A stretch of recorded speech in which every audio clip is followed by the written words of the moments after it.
In the name of the Father, and of the Son, and of the Holy Spirit, amen. Together we declare, today I receive all of God's love for me. Today I open myself to the unbounded, limitless, overflowing abundance of God's universe. Today I open myself to God's blessings, healing and miracles. Today I open myself to God's word, so that I become more like Jesus every day. And today I proclaim that I am God's beloved, I'm God's servant, I'm God's powerful champion. And because I am blessing the world. In Jesus' name, amen. Let's sing to the Word of God. Thy word is a lamp unto my feet, and a light unto my path. Brothers and sisters, today I want to preach this message to you that Christ is coming. Pakisabi sa mga kalapit sa inyo, Christ is coming. Palapakan natin si Lord. Christ is coming. Sabi natin, Christ comes. It has happened before, it is happening right now, and one day it will come. It will come. But the question is this, are we ready? Pakitanong yung katabi mo, hilihan mo siya, sabihin mo sa kanya, are you ready? Are you ready? Sa papalapit na pagdiriwang natin ng Pasko, sana ay pagnilayan natin, bakit nga ba siya naging tao para sa atin? At ano yung dapat nating response? Pakisabi nga, response. Response. Ayan. So, basahin natin from the first letter of John, chapter 4, verse 9. Together. This is how God shows His love among us. He sent His one and only Son into the world, that we might live through Him. Everybody say, through Him. Through Him. Pakisabi sa katabi mo, you're living through Christ. You're living through Christ. Amen? Amen. That's why we can go through challenges. That's why we say we can rejoice even amidst of many difficulties because of Jesus Christ our Lord. Amen? Amen.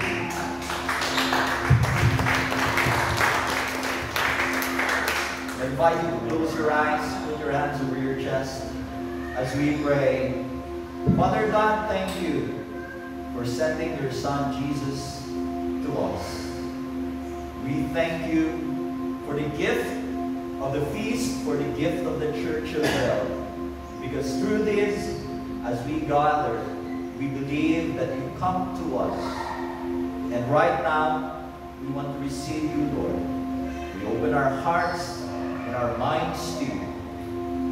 We ask you, Lord, that you transform our hearts, transform our lives, transform our families. This we pray. In Jesus' name, amen.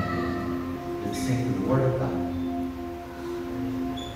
Thy word is a lamp unto my feet, and a light unto my path. Palampakan natin si Lord. You may be seated. At habang umuupo kayo, sabihin sa katabi, you're blessed. You're blessed. You're blessed. You're blessed. Amen? By the way, I want to welcome those who are coming for the first time.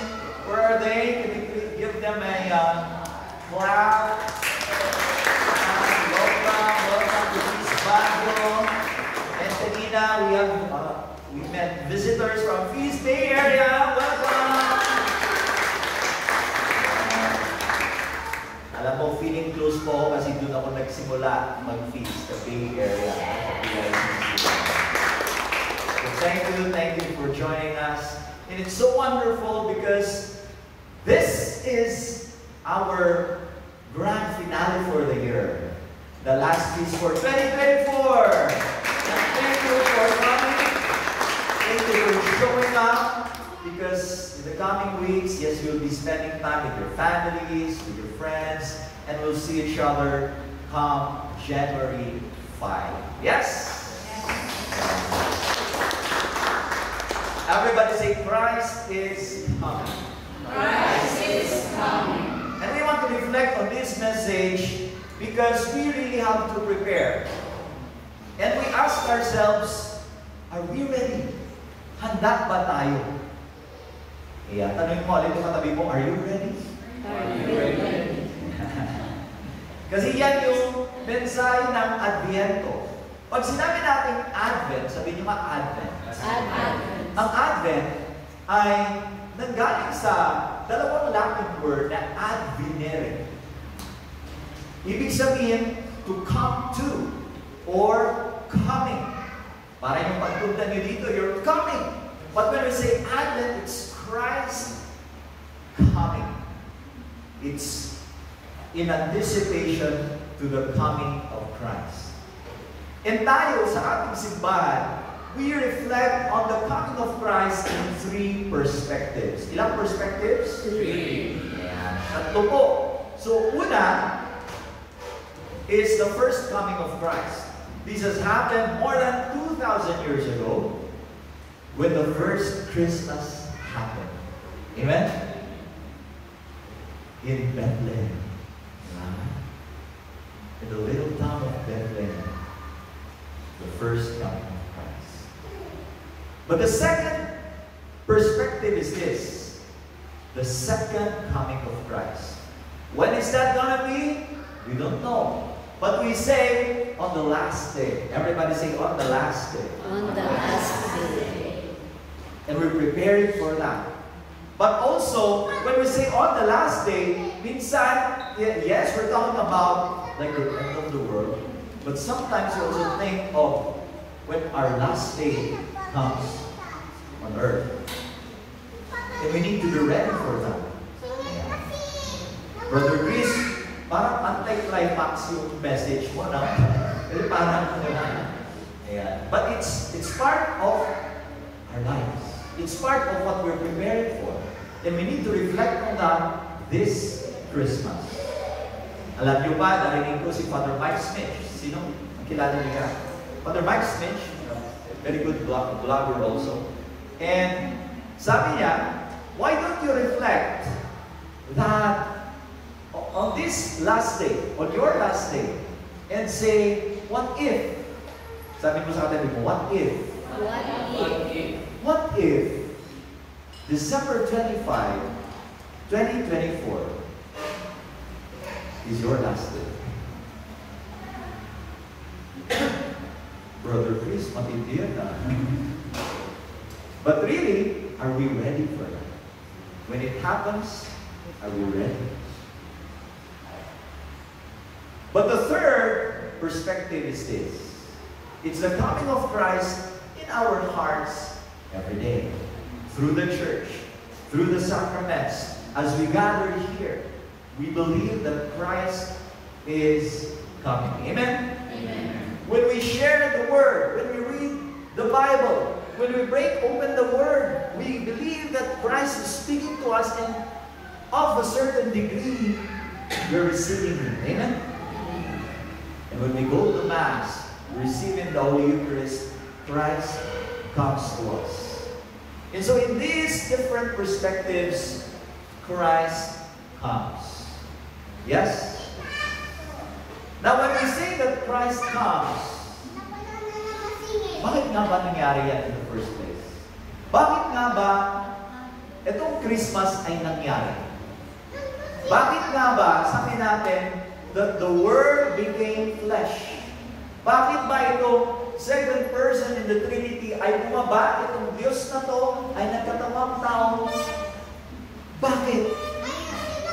Sabi yung katabi mo, bakit nga ba? Bakit nga ba? So, there are 4 reasons Christ comes so that we may receive God's love. Amen? Sabi mo sa katabi mo, receive God's love. Receive God's love. Yan yung nangyari in the first place. That's why it says there, the Word became flesh for us in order to save us by reconciling us. Kasi yun yung nangyari sa atin. And every day when we reflect on this, we want to come back to Him.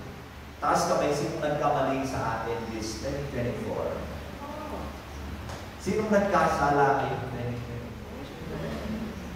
2024? Itong maganda kasi God is always calling us back to be reconciled with Him, to receive Him once again, to receive His love. And that love is forgiving. That love cleanses us. And we want to respond to that. Amen? Amen. Everybody say, receive God's love. Receive God's love. Second, Christ comes so that we may know God's love. Everybody say, no. No. And when we say no, sana talagang naiintindihan ninyo. Nagigets natin. Bakit nga ba nagkaroon na itong Pasko? Para mas palala, mas mapalalim yung ating pag-intindi. At kung mas lumalalim yung ating pag-intindi, mas nabibigyan natin ng value, ng appreciation, bakit tayo nagsiselebrate? Di ba? Kasi minsan nagsiselebrate tayo, may exchange gifts. By the way, ayan, kahapon, we celebrated, we had our Christmas party. Sayang, na-miss namin yung iba sa inyo. Ayan. But don't worry, because every gathering could be considered a Christmas party as well. Why? Again, Christ is coming in this gathering. Yes? Pag-sabi sa katabi, Merry Christmas. Merry Christmas. By the way, singit ko lang. Kaya din-schedule last kahapon, usually we do it after the feast, no? We usually do it lunchtime after the feast, but yesterday we had to schedule it because it's the availability of our area builder, Brother Bob. So visited us, and yun pala may balak siya. Ayan. And that is to formally give the blessing of me continuing to be your feast builder.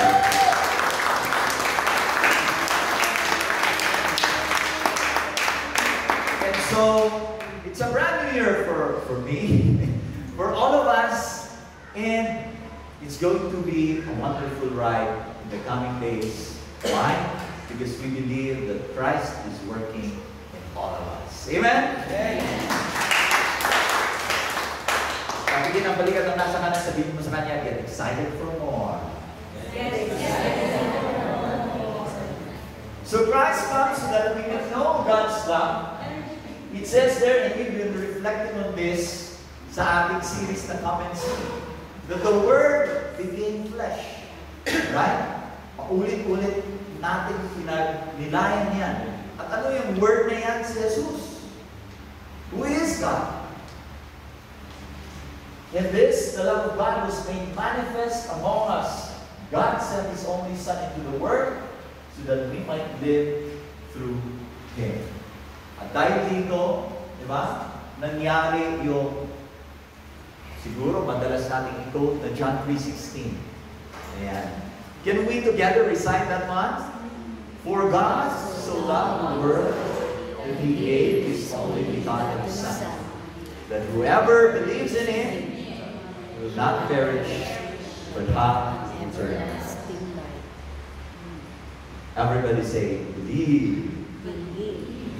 Sabihin mo sa katabi mo, maniwala ka na. Maniwala ka sapagkat itong Son of God na ito, sabi niya, bigati. Ayan, bigati. Bigati. So Christ comes so that we will know God's love. And third, Christ comes so that we may become God's love. Everybody say, become God's love. Yan ang invitasyon sa atin. At minsan, paulit-ulit nating naririnig to. Pero ngayong Pasko, we ask ourselves, paano nga ba ako maging God's love sa aking mga pamilya, kapamilya, sa aking mga katrabaho, sa aking mga kanegosyo, sa aking mga kaklase. Brother Patrick was sharing about his classmate earlier. And you're asking that classmate, so kumusta ka?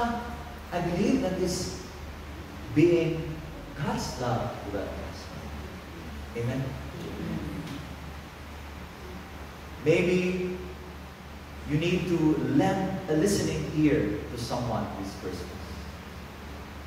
Maybe you need to open your closets and look for that beautiful clothing that you purchased some months ago or years ago that you just wore one time for all these years. Hindi nagagamit. Bakit nandun pa? Baka naman. Baka it's for other people pala. Maybe someone else needs you. In that way, you become God's love. Tingin sa katabi ni Tiyan mo siya, sabihin mo sa kanya, thank you for being God's love. Thank you for being God's love. For me. Di ba? Amen? Amen. And number 4, Christ comes so that we may share in God's love. And when we say share in God's love, this God is divine. This God is holy. Banal ito. At yan yung nangyari. Bakit itong banal na ito ay bumaba? Bumaba siya para mag-gets niya yung naranasan mo bilang tao, para mag-gets niya yung mga difficulties mo. Kaya kung nahihirapan ka, napapagod ka, punta ka lang sa Kanya kasi gets ka niya. But more so, hindi nagtatapos doon. Because He came down so that we may go up. Amen? Amen.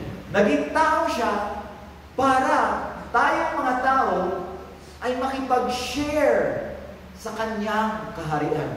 In His divinity, in His divine love.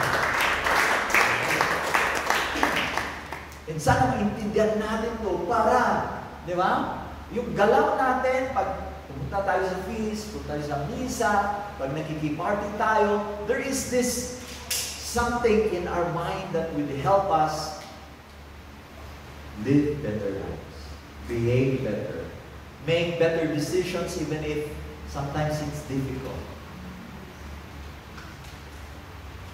Even if sometimes we are annoyed, we get pissed off, but then we still do our best to smile. Because God said, rejoice. Amen? So Christ comes, kaya na yan eh. Kaya, hindi natin sinasabi na Christ came. Yes, Christ came, but He is coming. And He comes every day. Amen. Kaya pala, isanta natin na, joy to the world, the Lord is come. Diba? Parang pala yung grammar, the Lord is come. Eh kaya pala, because really Christ comes. Amen? Amen. So as we prepare for this, as we prepare for Christmas, what do we need to do? The first one is repentance. Nabanggit na natin kanina, yeah, Lord, kasala po ako. Alam na ni Jesus yan. Alam na ni Lord yan. So just open your heart to Him. Be vulnerable to Him.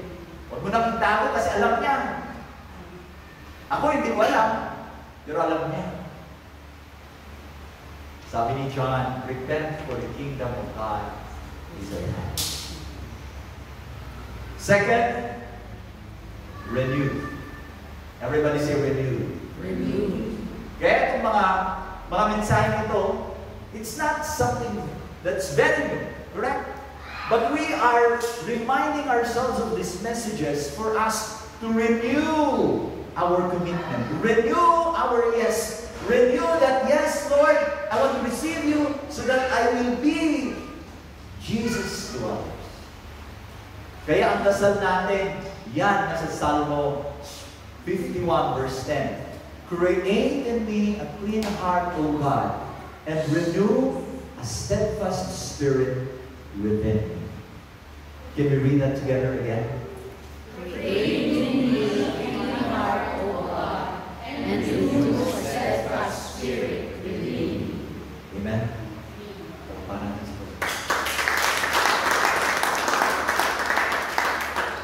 And last, we need to respond. We need to respond. And that is always go back to God. Sabi niya dyan, ang response was, people came to Him. Everybody say, came to Him. Him is Jesus. And they were baptized as they confessed their sins. That is the invitation for us. Siya na ngayong lumalapit, minsan tayo ay lumalayo. Kung lumalapit siya, lapit din tayo. Hindi mo yung katabi mo, sabihin mo sa kanya, lumapit ka na. Sabihin mo sa kanya, huwag ka nang lumayo. Amen? And this is why we hope that this is the gift of the feast as well. That whenever you come,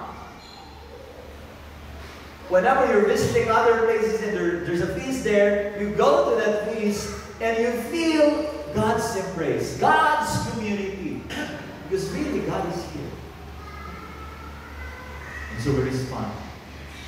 So after this, when we go home, when we go back to our respective provinces,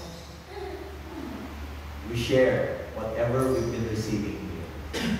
Amen? Amen. So as we're preparing for all these things, just a few reminders.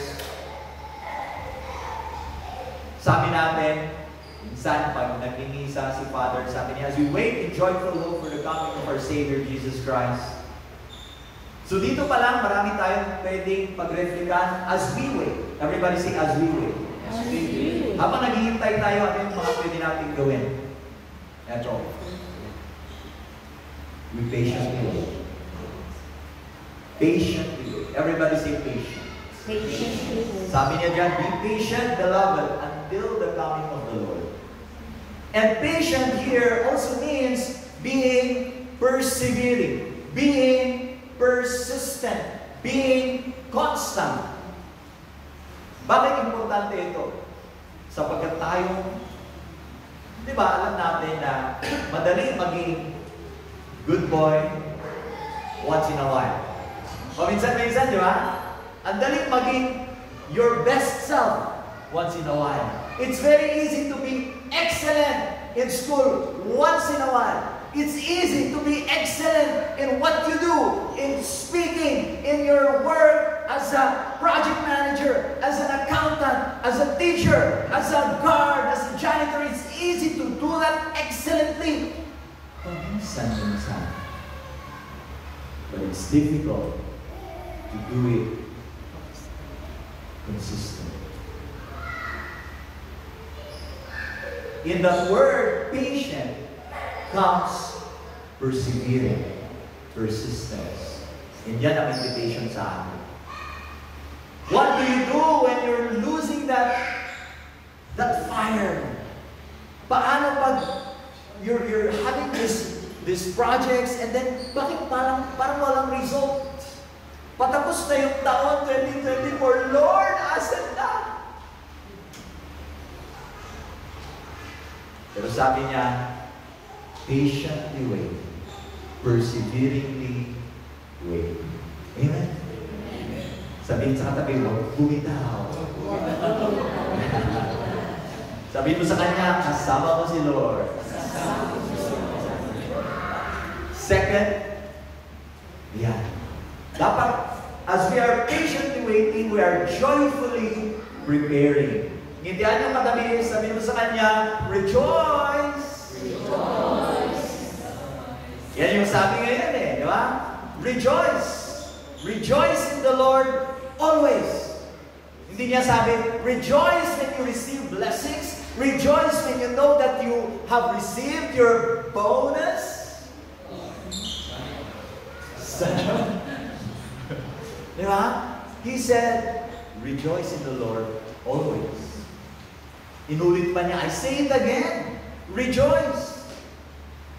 And sabi, parang kumandyan. Because yung rejoice na yan is something that's not external, but internal. That comes when we really have Christ in our hearts. Joyfully prepared. Amen? Amen. And for us to have that joy in our hearts, we really have to be hopeful in the Lord. At yan din ang mensahe ng Adviento. Hope, yung pag-asa. Sabi ni St. Paul sa mga taga-Romans, have hope and be cheerful. Be patient in trials and pray constantly. You're all stand.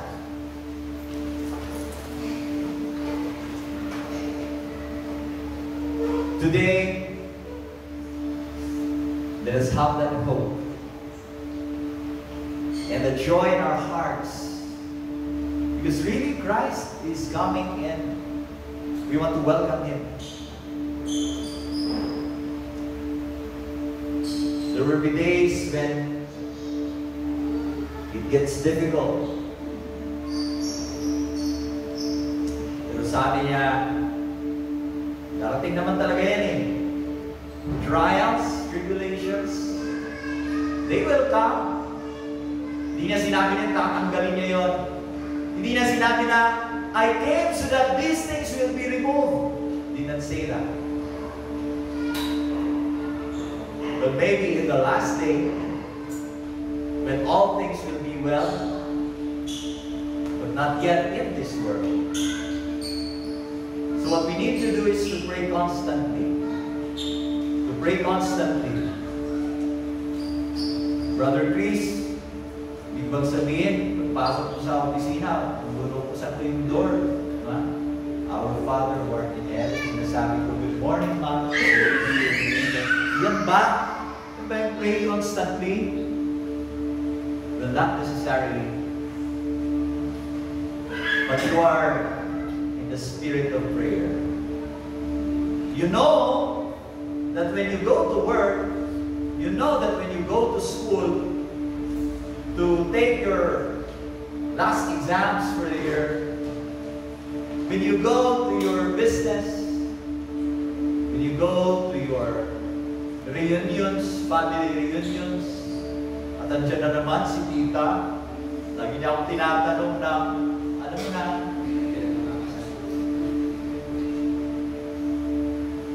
minsan mga annoying, minsan gusto mo nang magalit. But in that, praying constantly means you recognize that God is there with you wherever you go. And now you think a little bit different. You see things differently. Perspective is different. Because in Christ, you are transformed. You become a new creation. And it happens when we receive Him, when we welcome Him. So as we come into worship, just open your hearts to Him and be filled with His presence.